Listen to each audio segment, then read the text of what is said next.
हम अपने मंदिर जाने के लिए जजिया कर देते थे और मंदिर जाते थे। और कौन लेते थे? हमारे बाबर जी ही लेते थे जजिया कर कि जाना है और इतना देना है। बाबर जी 1991 में जब मुलायम सिंह यादव ने जब गोली चलवाई, उससे 500 साल तक तो राम मंदिर नहीं बना। उसके बाद तभी भी तो था आपके पास जमीन। जब बाबरी मस्जिद जब गिराई गई थी 1991 में, तभी तो आपने गोली चलवाई कि किसी को बख्शा नहीं जाएगा, चाहे कोई भी क्यों ना हो। बाबा ने सीधा कहा है कि न्याय होगा तो न्याय होगा, क्योंकि वो 140 करोड़ पब्लिक आस्था का विषय है। कि जो मुख्य आरोपी है उसका इस्तीफा होना चाहिए, उसमें FIR मुकदमा दर्ज होकर उसे जेल जाना चाहिए। अंदर को लोगों ने जो भी किया वो योगी जी एकदम कड़ी से कड़ी कार्रवाई होगी उन लोगों के ऊपर। 2027 में भी योगी जी ही आएंगे। जिनको लगता है भ्रम में है वो तो अपने जात भाई देख रहे हैं कि यादव ऐसा कुछ भी नहीं है, किन्हीं को कुछ नहीं मिलेगा। वो एक तरफा वोट है उनको, अब एक तरफा उनको वोट ही जाने वाला। आप चाहे उनके लिए कुछ भी कर दो, बाकी बात तो योगी जी तो आएंगे ही। ऐसा लगता है जिनको भी कि 2027 में राम के नाम पे जीतते हैं तो हाँ, राम के नाम पे जो राम को लाया हम उन्हीं को लाएंगे। अखिलेश यादव जी को दिक्कत है और ये करे तो फिर आप भी तो नहीं देखो। कभी आप कृष्ण जन्मभूमि पहुंचते हो, कभी आप राम मंदिर टेकते हो, कभी आप ये बोलते हो।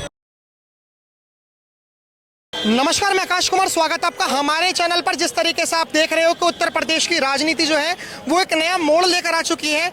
आपने पहले कुछ बयान सुने होंगे कि जो राम को लाए हैं हम उनको लाएंगे, लेकिन अब अगली साल 27 में चुनाव है। योगी जी को लेकर और अखिलेश यादव जी को लेकर बहुत सक्रिय राजनीति हो गई है। अखिलेश यादव जी योगी जी पर हमलावर हैं। उन्होंने कहा कि योगी जी के बिना, मतलब सरकार के बिना, कोई राम मंदिर में घोटाला नहीं हो सकता। फिलहाल राम मंदिर में SIT टीम बैठी, 8 लोग तुरंत गिरफ्तार हुए, 2 लोगों का इस्तीफा हो गया। योगी जी का कहना यह था कि जब 500 साल आपने राम मंदिर के लिए इंतजार करा तो 15 दिन और इंतजार कर लीजिए, सजा ऐसी मिलेगी उन लोगों को जिन्होंने राम मंदिर में चोरी करी है कि उनके आने वाली 7 नस्लें भी भूल नहीं पाएंगी। भाजपा के कार्यकर्ता और योगी जी के अनुयायियों का कहना है। नमस्कार सर, नाम क्या होगा आपका? मेरा नाम विभूति ठाकुर है जी। क्या कहना चाहोगे जिस तरीके से अभी राम मंदिर में जो चोरी हुई, आपको लगता है कि जो अखिलेश यादव जी जो आरोप लगा रहे हैं योगी जी पर कि योगी जी के कनेक्शन हो सकते हैं, आपको लगता है ऐसा? देखिए, एक बात हम बता रहे हैं, कभी भी आप चीज़ों को ध्यान रखिएगा, ठीक है। घर में अगर किसी के 5 बच्चे हैं, ठीक है, अगर उसमें से एक चोर निकल जाता है तो सबसे पहले घर वाले नहीं बोलते उसका बाप का नाम क्या है। तो अभी सरकार बीजेपी की है, तो अगर वहां पे कुछ भी अगर हो रहा है तो सबसे पहले कि कौन है, तो योगी जी ही करवा रहे हैं, ठीक है। लेकिन उन्हें नहीं पता कि कौन कर रहा है, नहीं कर। और जो योगी जी ने जब कहा है खुल के कि चीज़ों को जो भी है, अभी आप देख लो रिजल्ट क्या है, कितने लोग पकड़ाए और कितने लोग अंदर गए, आप ये चीज़ें सारी देख लो। उसके बाद समय नहीं है, और आने वाले समय आप देखना, चाहे अभी 10 दिन में हो, 15 दिन में हो, आपको इस पर और विचार आप समझ में आ जाएगी गवर्नमेंट क्या कर रही है, और किसी को बख्शा नहीं जाएगा। योगी जी का फर्स्ट ही कमेंट था और ये लास्ट तक भी कमेंट है कि किसी को बख्शा नहीं जाएगा, चाहे कोई भी क्यों ना हो। सर, अभी जैसे चंपत राय जी के जो ड्राइवर हैं, हाँ। टीनू यादव करके उनका नाम है, हाँ। उनके पास 50 करोड़ रुपए की संपत्ति मिली। हाँ। साथ में एक व्यक्ति और एक दुबे करके एक व्यक्ति था। हाँ। मतलब ऐसे लोग जिनके पास प्रॉपर्टियां मिली हैं। हाँ। आपको लगता है कि योगी सरकार उन्हें जब्त करेगी और उनके अवैध जगहों पर, घरों पर बुलडोजर भी चलेगा?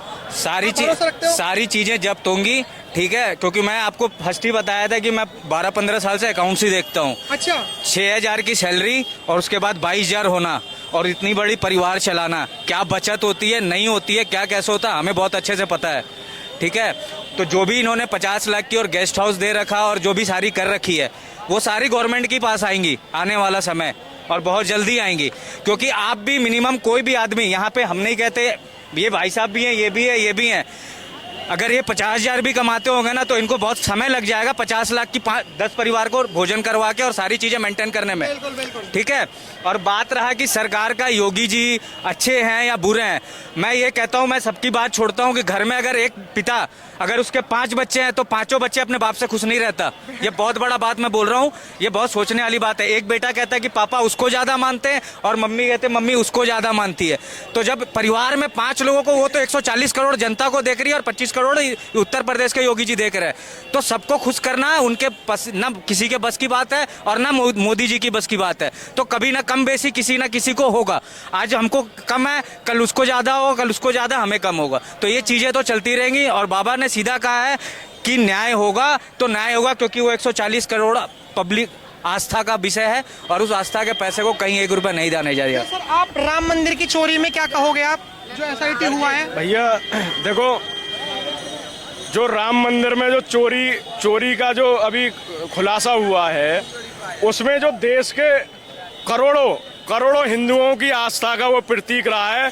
सब लोगों ने गांव से, आपको पता होगा, गांव में घर घर से चंदा गया था, तो उस चंदा चोरी का जो आरोप लगा है और जो खुलासा हुआ है, ये सभी हिंदुओं की आस्थाओं के साथ खिलवाड़ है। और हमारा तो मानना ये है कि जो मुख्य आरोपी है, मुख्य आरोपी कौन है मुख्य आरोपी? मुख्य आरोपी जो इस ट्रस्ट के अध्यक्ष हैं चंपत राय जी, जो पिछले कई सालों से इसकी जमीन की जो खरीद है, जो कंस्ट्रक्शन का काम है, मतलब जितनी भी उसमें काम है वो सब चंपत राय जी के देखरेख में हो रहे हैं। जो मुख्य आरोपी है उसको ये सरकार बचाने का काम कर रही है। जब तक कि अब तक ये होना चाहिए था, ये जो सरकार है ये श्री राम के प्रतीक के रूप में, ये भारतीय जनता पार्टी जो है, इसका जो राम जन्मभूमि से जो उद्धार हुआ है, पार्टी का जो विस्तार हुआ है, ये राम का नाम लेकर ही तो अब तक ये यहाँ तक पहुंचे। 2 सांसदों वाली पार्टी, केवल मेरा मानना ये है और ये हमारे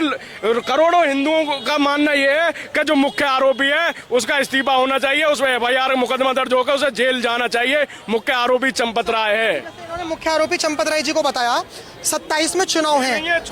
अभी उत्तर प्रदेश में ना एक राम नाम की लहर अलग ही चल रही है। आपको लगता है कि एक स्ट्रेटेजी बनाई गई है पॉलिटिक्स में कि रणनीति ये होगी 27 में कि अगर हमने राइट विंगर्स जो सत्ता पक्ष के लोग हैं, अगर हम उनके माइंड में ये बैठा दें कि योगी सरकार ही राम विरोधी है, तो 27 में योगी जी हार जाएंगे। आपको लगता है ऐसा होगा?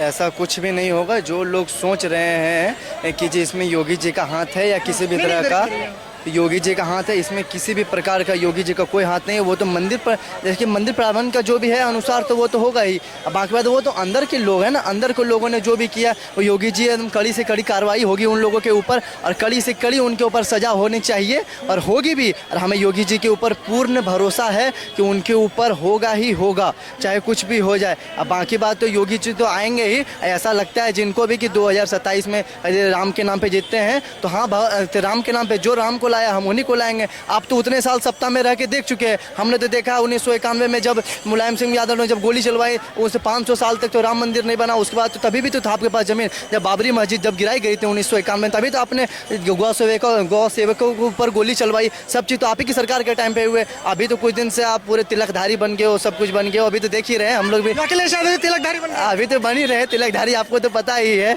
कुछ दिन से अभी तिलकधारी बन जाएगा। वो भी थोड़ी देर के लिए वो तिलक वगैरह लगता है, बाद में तो उनका जो है मतलब थोड़ी देर क्या वही चुनावी हिंदू है क्या? बस वही चुनावी वाले ही है। चुनाव में कुछ दिन तिलक लगेगा, उनके बाद तो उनका वही जालीदार टोपी वापस स्टार्ट हो जाएगा।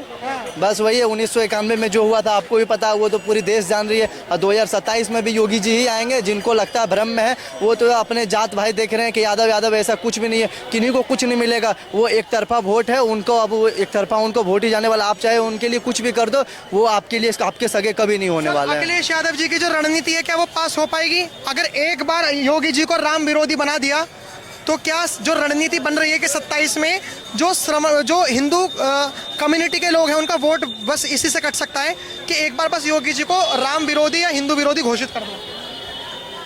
होई है वही जे राम रची राखा, को करहूं तरक बढ़ावहूं शाखा। होगा वही जो राम चाहेंगे। और राम और हनुमान कभी ना अलग हुए थे और ना कभी होंगे।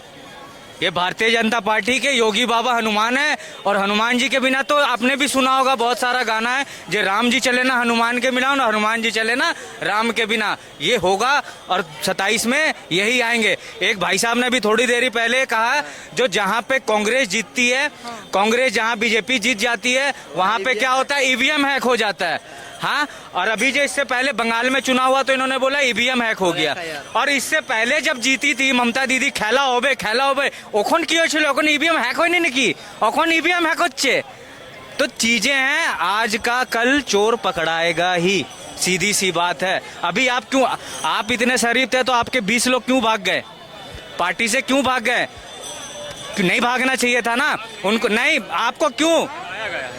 वो सर भाग नहीं गए हैं, उनको भगाया गया है और भगाकर शरण दिया गया है। लेकिन सर हम आपसे हमारी ये शिकायत है, आप पत्रकार हैं, जब भी हम स्वास्थ्य, शिक्षा, किसान, व्यापार की बात करते हैं, आप राम मंदिर हिंदू मुसलमान की तरफ हमने तो हिंदू मुसलमान नहीं करा, हमने तो राम मंदिर के ऊपर इसलिए कहा है कि जो अखिलेश यादव जी आरोप लगा रहे हैं। आप सुनिए मेरी बात, मैं ये बात इसलिए कह रहा हूँ कि राम मंदिर हो या कोई भी मंदिर हो, आपको पता है मंदिरों से टैक्स लिया जाता है, पता है आपको ये बात? पहले वो हमको पता है। अच्छा, ये भी आपको पता है कि मस्जिदों से लिया जाता है, चर्चों से लिया जाता है, पता है आपको? उनसे नहीं लिया जाता। नहीं लिया और जाता। अब तो सुनिए, मंदिरों से जो अरे टैक्स सर, लिया जाता है, सर, सुनिए। सरकार पता है क्या कहती है? सरकार कहती है कि हम मंदिरों से टैक्स लेंगे और अस्पताल बनवाएंगे। क्या सरकार इतना टैक्स ले रही है, उनसे अस्पताल नहीं बन सकते? क्या मंदिरों से टैक्स लेकर ही अस्पताल बनेंगे? अब जब मंदिरों से टैक्स लिया जा रहा है तो ये लोग जितने भी हैं, मैंने भी चंदा दिया 2019 में जब सुप्रीम कोर्ट का ऑर्डर आया था, तो मुझे भी दुख पहुंचा। तो हम सवाल इसलिए कर रहे हैं कि क्या आपको दुख पहुंचा, और अगर आपको दुख पहुंचा तो आप उस दुख का जिम्मेदार किसे मानते हो? वो हमको दुख पहुंचा है, उसके जिम्मेदार कोई भी हो, लेकिन जो अभी वर्तमान समय पर दुख है, जो सरकार ठीक कर सकती है, उसकी हम बात आपसे करेंगे और आप उस बात की चर्चा कीजिए कि सरकार सुने। क्योंकि अभी हमारे यहाँ के एक पत्रकार थे जो बोलते हैं योगी जी के पास बात नहीं पहुंचती कि अस्पतालों में दिक्कत है। उन्होंने दिखाया कि सरकारी अस्पताल में सरकारी दवा होने के बावजूद डॉक्टर कमीशन वाली दवा बाहर लिखते हैं, जो 400 की दवा वो बाहर 800 की मिलती है। और योगी जी इस समय सरकार में हैं, उनसे हमारी ये विनती है कि सरकारी अस्पताल में जो दवा आती हैं तो डॉक्टरों पर वो ध्यान दें, डॉक्टर दवाई अस्पताल से ही दें। और रही बात जो किसान सरकार वो देती है राशन आम नागरिक को, उसमें जो सरकार के बड़े बड़े मंत्री हैं ना, वो प्रत्येक कोटेदार से मतलब कोटेदार कोई भी पूरा राशन आदमी को नहीं देता, 1 यूनिट काटता लमसम 5 किलो। ये योगी सरकार के मंत्री द्वारा कटवाया जाता। आपका नाम क्या और है सर? रणवीर सिंह पाल। इनकी अगर आप लोग देख रहे हो तो @M योगी आदित्यनाथ जी को टैग करना, ताकि इनकी बात नहीं पूरे उत्तर प्रदेश की बात योगी जी तक पहुंचे। लेकिन सर ये जैसे इन्होंने बात कही इन सब चीजों को लेकर, मैं इनकी बात समझा। इन्होंने मेरे को बोला कि हिंदू मुस्लिम की बात होती है तो आप माइक इधर कर देते हो। सबसे पहली बात आप बताओ, हिंदू मुस्लिम की बात नहीं करना चाहिए, ठीक है। अब ये बताओ, आस्था पे जो बात होगी, आपने कभी बोला, अभी जो भाई जी ने बोला कि आपने सुना कि हम देते हैं टैक्स, सारे हिंदू मंदिरों से टैक्स जाती है, सारे हिंदू जाती है टैक्स। आप ये बताओ, हम ये ना समझे, अभी आदमी को लगता है कि हम हिंदू मुस्लिम करते हैं। आज से पहले देश का इतिहास क्या था? जजिया कर कौन लेता था? पता है जजिया कर के बारे? कौन देता था जजिया कर? हम अपने मंदिर जाने के लिए जजिया कर देते थे और मंदिर जाते थे। इतिहास को एक बार थोड़ा सा बैक में भी जाइए। और कौन लेते थे? हमारे बाबर जी ही लेते थे जजिया कर, कि जाना है और इतना देना है। बाबर जी तो हमारा क्या है? नहीं, 1 मिनट, बाबर जी, क्योंकि आपने फिर आप बोलेंगे कि हम जातिवाद कर रहे हैं, तो इसलिए आपको बाबर जी सम्मान दे रहे हैं, ठीक है। तो इस चीजों को समझिए। उस टाइम लगता था कोई धर्म और कोई हिंदू नहीं है, कोई ये नहीं है, बस चीजों को समझने वाली बात है, ठीक है। कहीं से कुछ नहीं आता है, चीजें विकास हो रही है, चीजें सही चल रही है। अब उसको जब कोई मुद्दा नहीं लास्ट में बचा तो फिर हिंदू मुस्लिम, अरे ठीक है आप हिंदू मुस्लिम कर रहे हो, जब इतना अखिलेश यादव जी को दिक्कत है और ये कर रहे, तो फिर आप भी तो नहीं देखो, कभी आप कृष्ण जन्मभूमि पहुंचते हो, कभी आप राम मंदिर टेकते हो, कभी आप ये बोलते हो फिर। और जहाँ तक उन्होंने बंगाल की जो बात करी, बंगाल का और एक बात आपको याद दिला दे, जो बंगाल में आज परिवर्तन क्यों हुआ। मेरा घर झारखंड पड़ता है और झारखंड से सटा हुआ है बंगाल, ठीक है, वेस्ट बंगाल। आपको बता दे रहे, हरी नाम का लड़का को हिंदू लड़का था। कैसे इतनी आक्रोश हुई, कैसे धर्म आएगी ना, कि हिंदुओं को किस तरह किया गया था। आप वो चीज देखो ना, मुर्शिदाबाद में देखो, मालदा देख लो, चीजों को पढ़ो तो सही। आप तो यहीं पे रुके हुए हैं सर कि हिंदू और मुस्लिम कर रहे हैं, हिंदू और मुस्लिम कर रहे हैं। अरे नहीं, हिंदू मुस्लिम कोई नहीं कर रहा, हिंदू मुस्लिम नहीं कर रहा कोई। आप कह रहे कैमरा इधर या माइक उधर, वो भी नहीं हो रही है। बस चीजों को जानना जरूरी है, चीजों को जानना। आप एक बात बताओ, आप कहीं भी देख लो, दिल्ली उत्तम नगर का घटना देख लो या फिर कहीं भी देख लो। अभी कुछ दिन पहले तरुण भाई जो थे हमारे, उनकी देख लो कैसे निर्मम हत्या कर दी गई। फिर देख लो कुणाल जो हमारे, देखो इतने सारे गौरक्षक भाई, दक्ष भैया हो गए, अक्कू पंडित भैया हो गए, डॉक्टर प्रकाश भैया, बहुत सारे लोग हैं। देखो रोज जाते रहते हैं, आपको तो रोज की नई नई घटना पता चलती रहती है। दिल्ली में कितने सारे ऐसे कांड होते हैं, आप देख लो, लव जिहाद हो गया, चाहे थूक जिहाद, मूत्र जिहाद, इतने सारे दुनिया भर के जिहाद होते हैं। फिर भी बोलते हो आप हिंदू मुस्लिम करा, क्यों नहीं करा हिंदू मुस्लिम? आप बताओ, इतने सारे जिहाद होते रहते हैं। आप बताओ, हर जगह का, दिल्ली में चले जाओ, हर जगह चले जाओ, जहाँ भी उनकी जनसंख्या ज़्यादा रहती है वहाँ पे देख लो उनकी उग्रवादी सोच देख लो, वहाँ पे कैसे कैसे नारे लगते हैं। वहाँ पे चाहे आपको देखो पाकिस्तान का झंडा लहराया जाता है, या फिर देख लो हर जगह के झंडे वगैरह लहराए जाते हैं। आप देख लो, अब वैसे बोल रहे हिंदू मुस्लिम करते हो, अरे वो आपकी सोच है। जहाँ जहाँ उनकी आबादी ज़्यादा रहेगी वहाँ वही हाल होगा। चाहे आप पाकिस्तान देख लो, बांग्लादेश देख लो, अब हर जगह पे देख लो, जहाँ जहाँ हमारे हिंदू, एक टाइम पे पाकिस्तान में कितने परसेंट थे हमारे हिंदू भाई थे? 22 से 23% थे। आज कितने बचे हैं? 2% थे। बांग्लादेश में भी थे। आज देखो बंगाल कैसे डेमोग्राफी बदल गई है। ठीक है, हम बंगाल पर नहीं जाएंगे, हम यूपी पर ही रहेंगे। आपने इनके विचार सुने, आपकी क्या राय है कमेंट में जरूर बताइए। देखते रहे हमारे चैनल। धन्यवाद, जय हिंद।